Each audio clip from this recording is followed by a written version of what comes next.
जय माताजी मित्रों, हूँ ममता गोस्वामी। मारी चेनल ममतानी रसोई में तमारुं स्वागत है। मित्रों, आज आपणे बनावशुं भरेला सरगवानी सींगनुं शाक। तो आपणे बधा ज जाणीए छीए के सरगवानी अंदर 300 करता पण वधारे गुणो होय छे। तो आज आपणे आवा ज गुणोना भंडार एवा सरगवानी सींगनुं शाक बनावशुं। तो शाक बनाववा माटे मैं अत्यारे 4 नंग सरगवानी सींग लीधी छे। तो शाक बनाववा माटे आपणे सींगनी पसंदगी आ रीतनी करवानी छे, जे एकदम जाडी पण न होय अने एकदम पातળી पण ना होय, पण मीडियम साइजनी, जेनी अंदर बीजनो भाग बहु ओछो होय। अने सींग पसंद करती वखते खास एक वातनुं ध्यान राखवानुं के आ सींग आपणी कड़वी ना होय। तो हवे आपणे आ सींगना टुकड़ा करीशुं। तो तेना माटे आपणे आ रीते पाछळना भागेथी कट करी लईशुं अने तेनी छालने उतारीशुं। तो आ रीते आपणे खींचीशुं तो साल तेनी आसानीथी निकળી जशे। तो आ रीते आपणे छोलीशुं अने आना आपणे एक आंगળી जेटला टुकड़ा करीशुं। आ रीते आपणे बधा टुकड़ा करी लईशुं।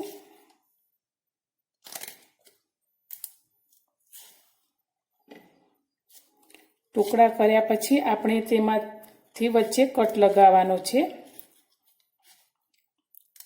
टुकड़ा करी अने आपणे वच्चेथी आ रीते कट करीशुं, जेथी आपणे जे भरेला सरगवानुं शाक बनाववानुं छे तो शाकनो मसालो सारी रीते सींगनी अंदर पड़ी जाए। तो आपणे आ रीते वच्चेथी कट लगावशुं। तो रेसिपी जो तमने पसंद आवे तो विडियोने लाइक, शेर अने सब्सक्राइब करवानुं बिल्कुल भूलता नहीं।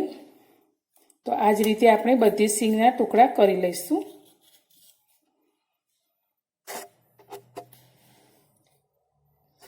गैस पर आपणे एक कढ़ाई मूकीशुं अने तेनी अंदर आपणे 1 ग्लास जेटલું पाणी रेड़ीशुं। हवे आपणे गैसने चालू करी अने तेनी अंदर आपणे स्वाद प्रमाणे मीठुं एटले के आपणे सींगने बाफवा माटे मीठुं एड करवानुं छे। तो अत्यारे अर्धी चमची जेटલું मीठुं एड करीशुं अने अर्धी चमचीथी पण ओછી एवी हळदर एड करीशुं अने पाणीने सारी रीते गरम थवा दईशुं। पाणी आपणुं गरम थई गयुं छे। तो आपणे जे सरगवानी सींगना टुकड़ा करीने राख्या छे ते आपणे पाणीनी अंदर लई लईशुं।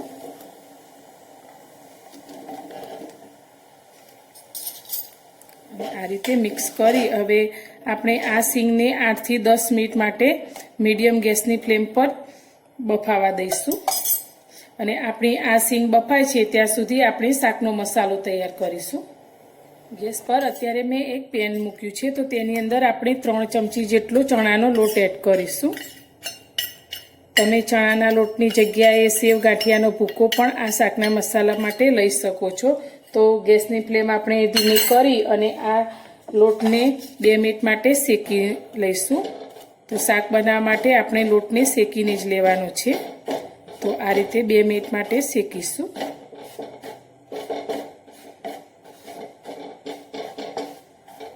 लोट आपणो सारी रीते शेकाई गयो छे। तो गैसनी फ्लेम आपणे बंद करी दईशुं अने आ लोटने ठंडो थवा दईशुं।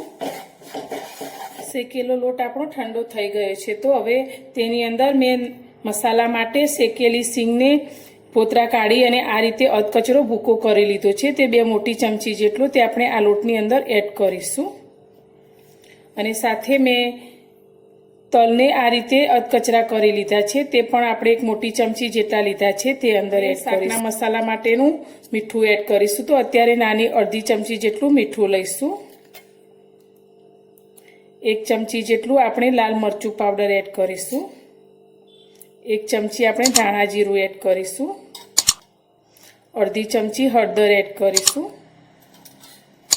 साथे मैं अत्यारे सूकું लसण, लीला मरचा अने आदुने आ रीते एकदम झीणा क्रश करी लीधा छे ते आपणे अंदर एड करीशुं।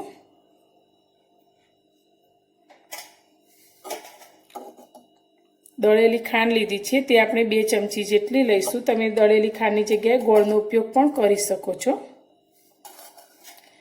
ने साथे आपणे अर्धा લીંબુનો रस लीधो छे ते पण आ मसालानी अंदर एड करीशुं। आनाथी शाकनो टेस्ट एकदम सरस आवे छे।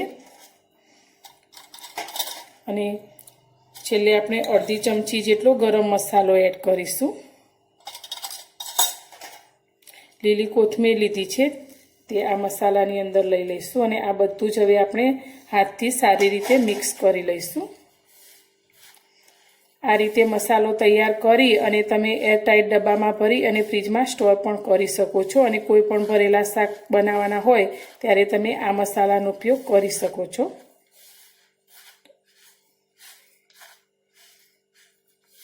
ખાંડ મરચું તમે તમારા ટેસ્ટ પ્રમાણે થોડું વધારે કે ઓછું લઈ શકો છો. આ રીતે આપણે બધું સારી રીતે મિક્સ કરી લઈશું. 10 મિનિટ જેટલો સમય થઈ ગયો છે ને આપણી સિંગ પણ સારી રીતે બફાઈ ગઈ છે. તો હવે આપણે ગેસની ફ્લેમને બંધ કરી દઈશું અને આ સિંગને પાણીમાંથી બહાર કાઢી લઈશું. ગેસ પર આપણે એક કઢાઈ મૂકીશું અને તેની અંદર આપણે 4 ચમચી મોટી તેલ લઈશું. તમે શાકમાં જે રીતે તેલ પસંદ કરતા હોય તે પ્રમાણે લઈ શકો છો, પણ આ શાકમાં તેલનું પ્રમાણ થોડું વધારે હશે તો સારું લાગશે.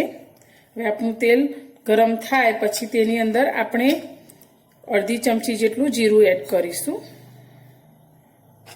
અત્યારે મેં એક મોટા ટામેટાને આ રીતે ઝીણું કટ કરીને લીધું છે, તે આપણે તેલની અંદર લઈશું.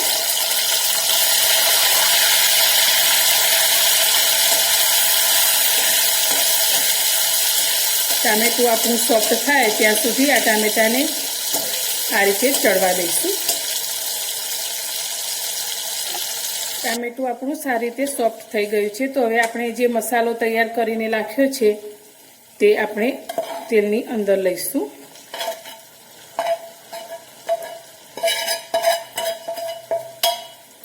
અને આને પણ આપણે 2 મિનિટ માટે તેલની અંદર આ રીતે સાતળીશું.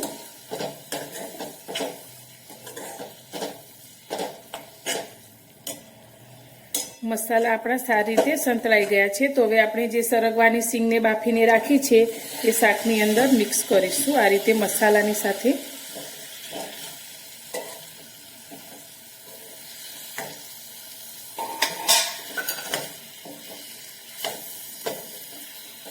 હવે તેની અંદર આપણે પાણી એડ કરવાનું છે. તો આપણે સિંગને બાફતી વખતે થોડું પાણી વધેલું, તો તે પાણી અને તેની અંદર મેં બીજું પાણી ઉમેરીને 1 વાટકી જેટલું પાણી લીધું છે તે શાકની અંદર એડ કરી દઈશું. સારી રીતે મિક્સ કરી અને આ શાકને હવે 5 મિનિટ માટે આપણે આ રીતે જ થવા દઈશું, જેથી બધો જ મસાલો સિંગની અંદર સારી રીતે ભળી જશે.